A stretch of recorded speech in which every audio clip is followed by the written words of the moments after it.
Abençoados e abençoadas, graça e paz. Hoje, quinta-feira, dia 4 de maio, 20 horas e 30 minutos. Eu estou aqui para mais uma pérola da graça de Deus. Espero encontrá-los todos felizes, alegres, satisfeitos, reinando em vida, crescendo em graça e no conhecimento de Deus.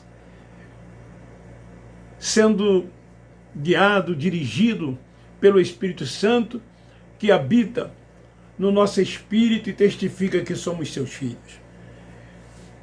Eu quero tratar aqui de um assunto que a gente não tem como deixar de falar a respeito disso, até porque a gente percebe que quanto mais a situação das pessoas vão ficando mais difíceis, mais esses líderes religiosos procuram tirar das pessoas o pouco que as pessoas têm. E eles, na verdade, têm feito como algo principal dessas reuniões o dinheiro. Eu, esses dias, estava assistindo um vídeo que mandaram para mim de um bispo que estava ensinando a outros bispos, pastores, líderes, como tirar dinheiro das pessoas. E ele falava assim de uma forma muito clara e objetiva, dizendo para eles: vocês têm que arrancar tudo o que pode arrancar das pessoas.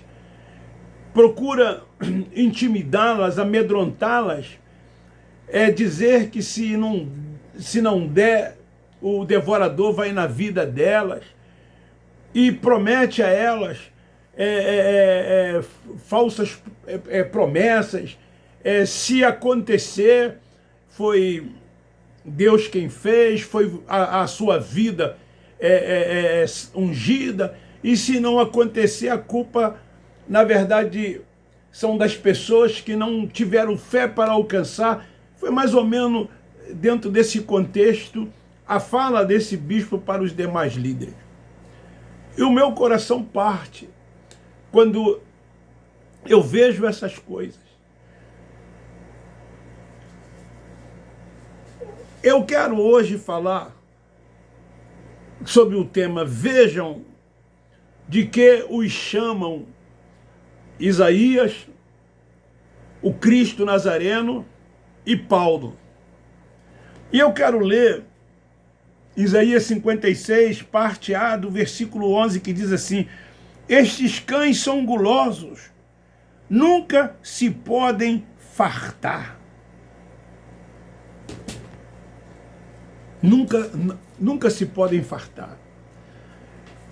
É disso que o profeta Isaías chamam esses tais líderes que se auto-intitulam pastores, bispos, apóstolos, de cães gulosos. Lógico que Isaías, ele não fala tão somente no tocante ao tirar das ovelhas, né, a lã, a gordura, o leite, mas também ventos de doutrinas que levam as pessoas a se tornarem escravas dentro desses lugares, atando sobre as pessoas fardos pesados, julgos que as pessoas não podem suportar, quando na verdade eles mesmos não se comportam como deviam. É o tal famoso, né, que da Igreja Católica Apostólica Romana, que diz: faça o que eu mando, mas não faz o que eu faço.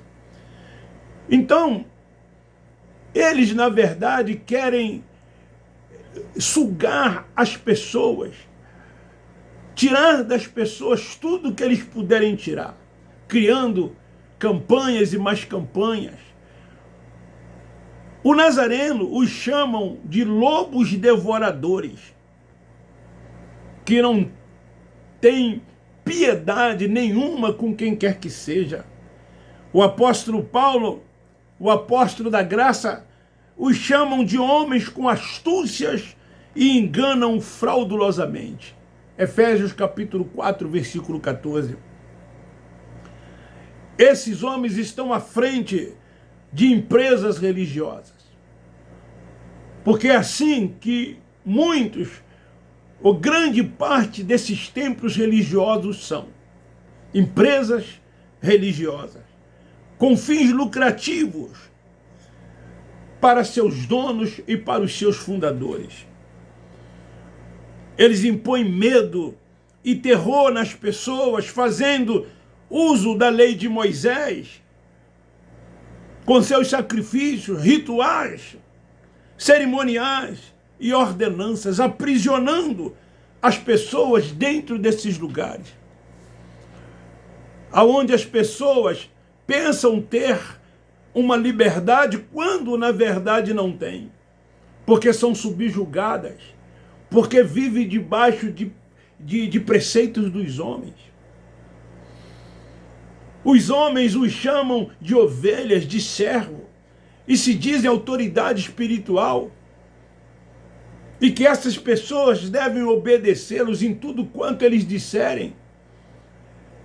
Como eu tenho dito em algumas mensagens, eles se auto-intitulam, além do título, de anjos da igreja, de ungido de Deus, que foram separados, escolhidos para estarem naquela posição, e que se as pessoas não os obedecerem, elas serão castigadas por Deus. Deus irá pesar as mãos sobre essas pessoas, e elas, por não conhecer o Pai, por não ter intimidade com o Pai, por não conhecer a sã doutrina, elas se deixam levar por esses ventos de doutrinas. Por isso que em cada esquina se abre um templo físico que eles chamam de igreja. Eu costumo caminhar e tem um caminho que eu faço já há anos. Esse caminho tem cerca de 8 a 9 quilômetros. E eu já contei mais de 50 só nas ruas principais, das mais variadas denominações evangélicas. Sabe por quê que abrem templos? Porque esses templos, que eles chamam de igrejas, é um templo que lhes rende um grande lucro. Não tem nada mais lucrativo do que abrir uma porta e chamar essa porta de igreja. Porque lá eles começam então a cobrar o dízimo. Dízimo este que é uma fraude. Por que é uma fraude? Porque o dízimo não é para os filhos de Deus. O dízimo teve uma época na sua história. Era para as 11 tribos de Israel. Lá em Malaquias, no capítulo 3, versículo 1, diz: eu, o Senhor, não mudo, vós, ó filhos de Jacó. Era para que eles entregassem ao sacerdote. Esse sacerdote era da tribo de Levi, uma tribo separada por Deus para cuidar da parte espiritual do povo de Deus. Sacerdotes este que hoje não mais existe.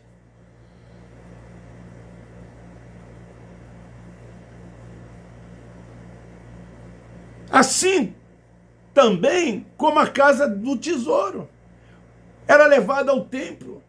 Este templo ele foi derribado. Ele foi destruído no ano 70 por ocasião da invasão a Jerusalém. O próprio Nazareno tinha profetizado dizendo que não ficaria pedra sobre pedra que não fosse derrubada. E foi derrubado o templo de Jerusalém, essa casa do tesouro, aonde se levava os frutos da terra, tudo quanto a terra produzia, a 10ª parte. Esse templo já não mais existe. Os líderes religiosos sabem que se eles tirarem desses lugares o dízimo, o inferno, que significa sepultura, e não o tal lago de fogo criado pela religião, se eles tirarem o diabo, que é um ser criado como nosso inimigo, e também inimigo de Deus, porque é assim que eles dizem, esse tal devorador, que segundo eles, irá na vida das pessoas que não dizimam. Eles sabem que se tirarem todas essas coisas, ou seja, se eles ensinarem às pessoas que essas coisas não são como eles têm dito até então, com certeza esses lugares não irão gerar mais receitas, porque muitos irão deixar de frequentar esses lugares, quando eles tiverem o entendimento dado pelo Espírito Santo, a mente ativada, quando o véu não mais estiver sobre o seu rosto, e eles passarem então a viver esta liberdade no Cristo ressuscitado. Então eles implantam o quê? Medo e terror nessas pessoas. Eles querem essas pessoas cada vez mais aprisionadas, cada vez mais frequentando esses alçapões. Essas pessoas que ali frequentam, elas, na verdade, são presas desses lugares. Elas não têm nenhuma liberdade quando, na verdade, deveriam ter. Como a própria palavra diz, que não deve se voltar a meter debaixo de jugo, mas permanecer firme na liberdade com que foram libertadas. Então, dentro desses lugares é vendido um falso evangelho. Por que era um falso evangelho? Porque o evangelho pregado por eles, ensinado por eles, é o evangelho da circuncisão. O evangelho que o Cristo Nazareno disse aos 12 apóstolos que eles fossem ao mundo de Israel e pregassem esse evangelho da circuncisão e fizesse tanto quanto os outros também discípulos.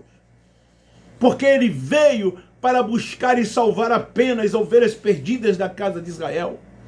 Esse evangelho pregado pelo Nazareno e pelos 12 apóstolos não eram para os gentios. O próprio Nazareno recomenda os apóstolos dizendo: não entreis pelo caminho das gentes e dos samaritanos, mas idem a toda a casa de Israel. Esse evangelho que hoje eles pregam dentro dessas sinagogas é o mesmo evangelho pregado pelo Nazareno aos que viviam debaixo da lei, escravizados pela lei, a lei dada por Deus a Moisés para o seu povo, que eles deviam cumprir e não conseguiram cumprir. Havendo então necessidade do próprio Cristo, do próprio Pai, se vir e fazer carne e habitar entre eles. O reino dos céus era pregado pelos 12 apóstolos. Era esse evangelho. E eles continuam ainda depois da cruz, anunciando esse evangelho com rudimentos, com fardos pesados, atando sobre a vida das pessoas esse tão pesado jugo que as pessoas não podem suportar. E essas pessoas, dentro desses lugares, lhes proporcionam mordomias, boas vidas, dão a eles condições de vidas com bastante abundância.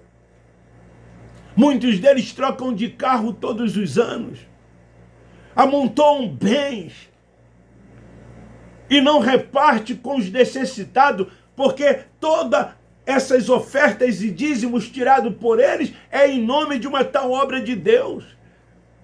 Eles dizem que é para socorrer quem precisa, quem necessita. Mas na prática essas coisas não acontecem. Eu vivi lá e vi quantas das vezes pessoas precisando de um dinheiro para comprar um remédio, um botijão de gás. E eles virarem as costas. De muitos deles dizerem que não tem. Mas eles viviam comendo em ótimos restaurantes, pagando escolas particulares para os seus filhos estudarem, planos de saúde caríssimos, trocando de carro muitos deles todos os anos. Lógico que tem sinagogas pequenas, que não geram uma receita para proporcionar aos seus líderes essas mordomias que as grandes igrejas proporcionam aos seus líderes. A gente sabe disso, que não podemos generalizar. Mas na maioria é assim que acontece. Viajam para Israel, andam de avião, alguns deles têm até helicóptero. Tem um que está entre os 5 maiores do Brasil, é milionário ele. Ele tem, segundo as redes sociais, um hangar com 5 helicópteros, uma fazenda com mais de 500 mil cabeças de boi, e assim se vai. Enquanto as pessoas estão aflitas, desesperadas, porque o que ganham não é suficiente para o seu sustento.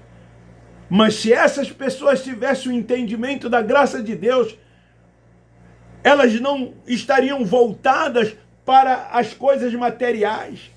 Passavam a confiar mais tão somente em Deus e tomar posse de tudo quanto Ele já fez.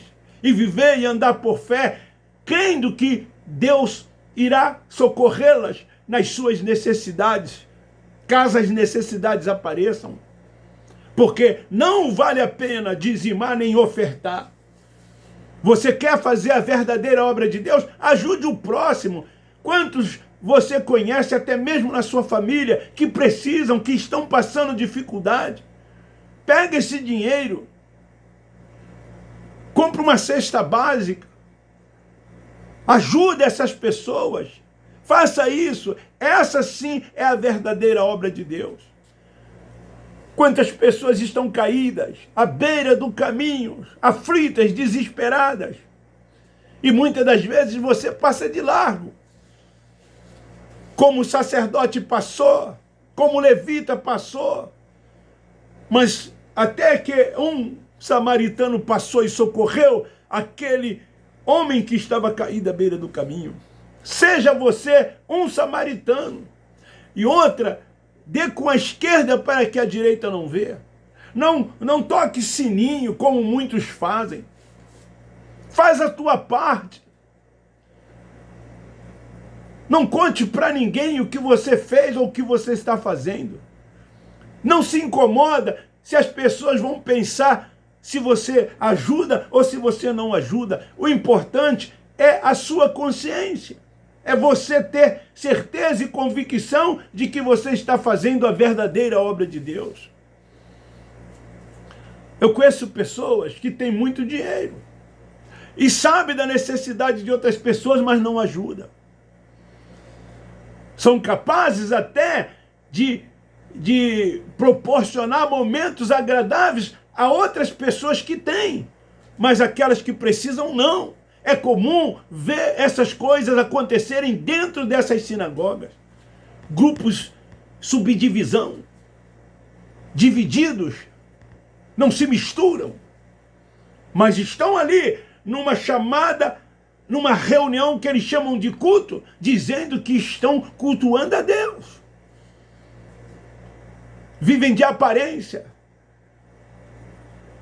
falam, mas o coração está longe. do Pai.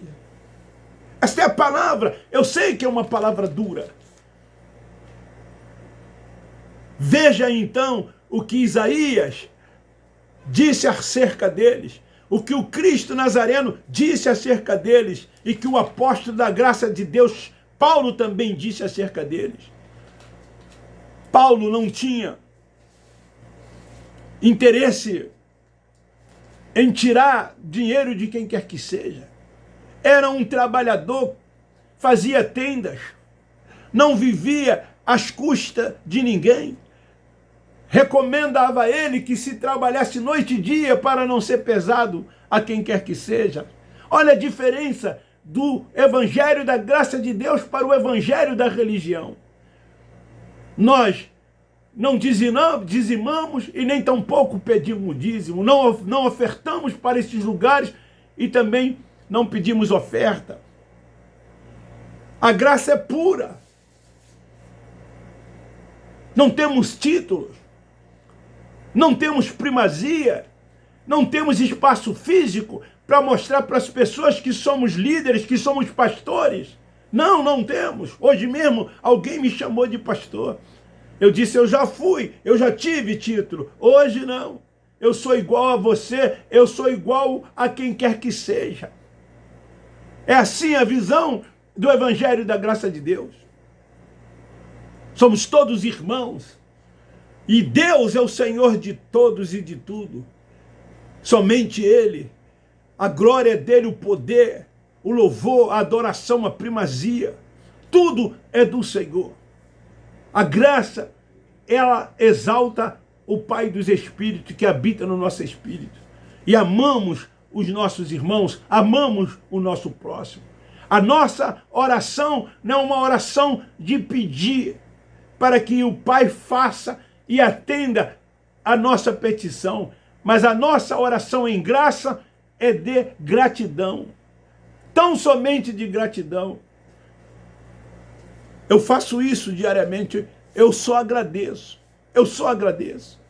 Quando no meu zap pessoas lá do sistema pedem para eu orar, eu não digo nada para a pessoa que vou ou não fazer, mas eu agradeço a Deus pelo que aquela pessoa me pediu.